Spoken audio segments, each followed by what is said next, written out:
Hey, this is Christopher, and I want to talk about the last 10%. I think a lot of us are seeing how important the last 10% is, how crucial it is to have a handle on what that is and how to approach it in order to be successful. So yeah, I want to kind of take it apart. And so I'm going to share my screen, and I'm going to use I've made this chart, and I'm going to use this geometric figure called the Enneagram. It's a 9 point geometric figure. Originated in Egypt and was brought to the West by Gurdjieff. And what's said about the Enneagram is that any complete system of knowledge can be contained within the Enneagram. So I'm hoping that this is a complete system of knowledge or something like that, and that's why I'm using the Enneagram. It helps me organize, my thoughts about things. So now, point number one, I think what we need to keep in mind regarding the last 10% is that in any project there are things that are hidden from view. They're just they're not available to our conscious mind, and very often they're inner things. They're in the interior landscape, like beliefs, and they crop up in the last 10% because it's like the last 10%. There's like the bulldozer of intention that's pushing up against the finish line, the deadline of the project, and in that pushing, what's underneath comes to the surface. And so we start seeing all this stuff, and it becomes difficult because we didn't know that stuff was there, and we don't. And what's more is we generally don't know how to handle that kind of stuff. One thing you can do at this point is to look at what's the payoff of not pushing through. Like what would if I got to the last 10% and it's like, oh well, maybe I'll just, it's too hard. Maybe I'll just stop here. So what's the payoff of that? Well, I get to not fail, right?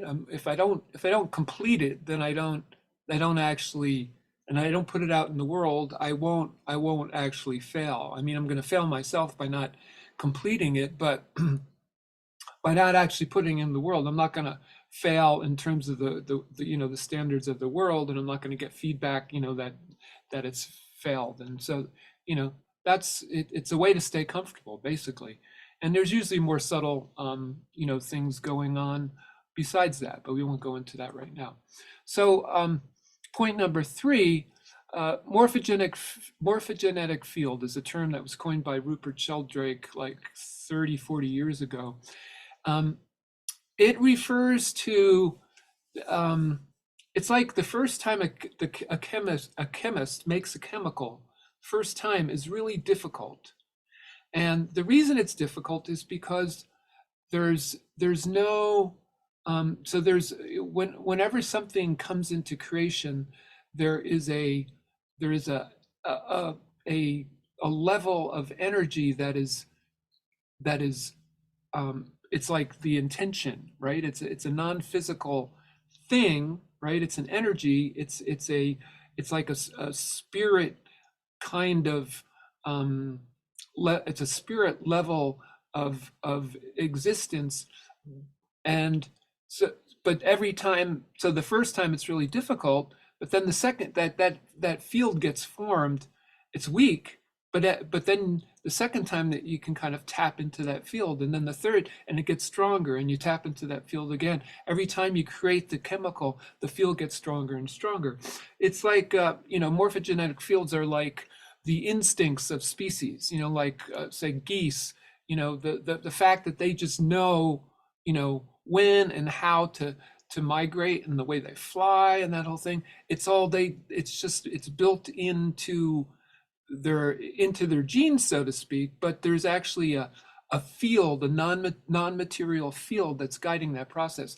So with a project, especially, the first time you do a project, um, it's going to be hard. You have to actually create that field, like when you were dreaming, right? When we're dreaming, we're in the non-material. We're in that kind of preformative field, realm. And so things we think of and feel, they manifest immediately. But when we're in waking state, we're in matter. We're in the density of matter, and so it takes longer and it takes more energy to actually manifest something. And so that's why, when we're in that last 10%, we've got to push, and a good amount of times is usually 3 times. You push 3 times. It's like every time you keep drawing on the intensity of your intention, and then you finally push through. Point number 4: what's in the way is the way. That's actually a title of an interesting book. This is the idea that whatever it is that shows up is actually the path through. We come to the last 10% with ideas about, well, this is the way it should be. This is what should be showing up, and then stuff, like it just doesn't happen that way. This is what I realized, on the second day of this 3-day workshop, is that we went through this meditation, and we got done, and I was feeling bad. It's like, and I couldn't even wrap my mind, or I couldn't even name the emotion I was feeling. But I had enough awareness to realize that, oh, well, okay, this is, I'm giving myself to this workshop and to this process of dealing with head monsters. And so I realized enough that, okay, whatever's showing up here is probably important. It's probably a key. So I just embraced that feeling, not even knowing what to call it. And as soon as I did that, I started, it's like I started feeling better.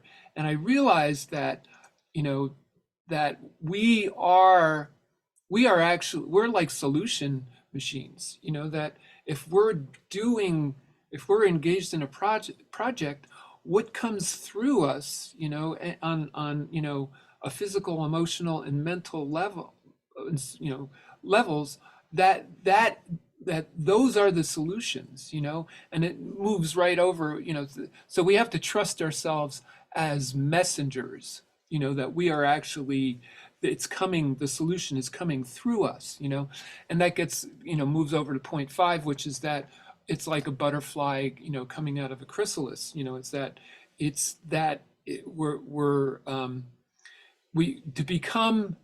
have to become the manifester of the goal, for the goal to manifest. We have to become the goal. It's like that's all. Like when you die, that's all you can take with you, is what you've become. But what you've become can brings with it everything that state of becoming can manifest.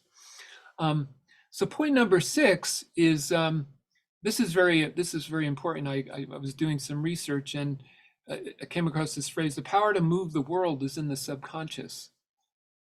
So it's like, in this last 10% is, it's actually, it's not about what we think, that needs to go out there. It's about what actually needs to go out there. And because it's in the subconscious, we don't know what it is. And this goes back to this point number 4, which is, what's in the way is the way. That whatever shows up, we got to, trust the universe that what's showing up is actually what needs to become conscious in order to move the project forward. So, and a good way to, approach this is to pause, and when you pause, you create space, and then other options start to become available, like in what Alan was talking about with the Roomba logic, the AI vacuum cleaners, that they hit a wall, and then they're programmed to turn right, and then they hit another wall, and they're programmed to turn left. And, so in other words, they start looking for other options. And one of the ways you can create other options is ask yourself, how can I give?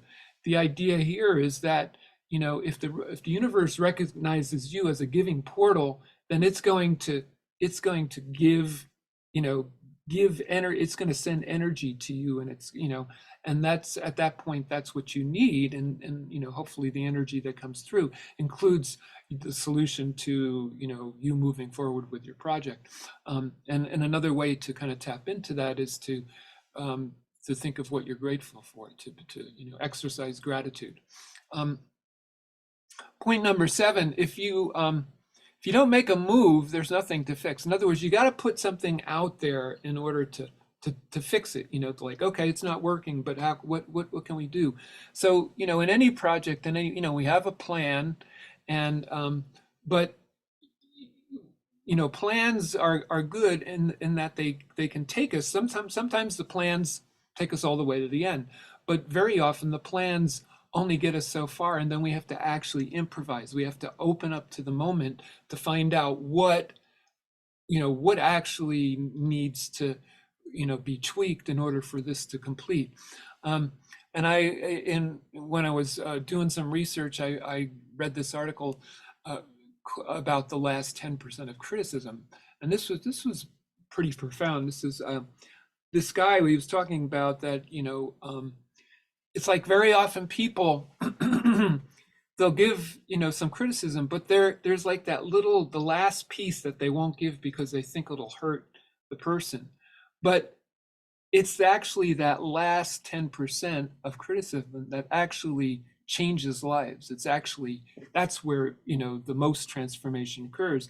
So I think when we're in this last 10% of a project, being open, actually looking for that last 10% of criticism, inviting it, like, is there, so all right, so you gave me some feedback, but have you told me everything? Is there anything you're keeping back? Because I really want to know the complete truth of this. Another way to approach the last 10% is to so there's this idea that if you're at point A and point B is your finish line, well, a point that's beyond the finish line, point C, if you actually shoot towards point C, you'll actually move through the finish line, and it creates a momentum to actually move through the finish line. So and which comes to point 9, which is your why. It's like, why, if you know your why really well, it's going to create a through line that will get you through this whole cycle. And by knowing it really well, it creates an intensity that a strength to get you through the whole thing. And one of the ways of realizing very deeply your why is to do I've heard it as the 5 levels of why, or the 7 levels of why. I think Dean Graziosi does 7 levels. But basically what it is, it's like, all right, so why am I doing marketing? Well, I'm doing marketing because I want to get, there's certain messages and ideas that I want to get out into the world. Okay, well, why is it important for me to get those messages out in the world? Well, because I feel like those messages can improve the world that we live in. Well, why is it important to improve the world that we live in? Well, because we have this innate. We each have an innate. We're divine. The word human is 2 words, hu and man, and hu is an Egyptian word that means divine. So we're divinely human. So we have the ability. We're made in the likeness of the Creator. So we have the ability to actually manifest heaven on earth, right? Well, why is it important to manifest heaven on earth? Well, because that is our innate mission, and it's actually our responsibility to live up to our fullness. And why is it important to live up to our fullness? Because well, for me, I just believe that to be all that I can be is that's actually that's my mission. That's my brand. I consider myself a wholeness geek. Anyway, I hope this has been helpful, and I hope that this kind of reveals my light bulb moments. And yeah, I really appreciate having the opportunity to really delve into this last 10%. So thanks for listening. I'm going to stop my share, and I'm Christopher, and see you on the other side. Love to hear your comments.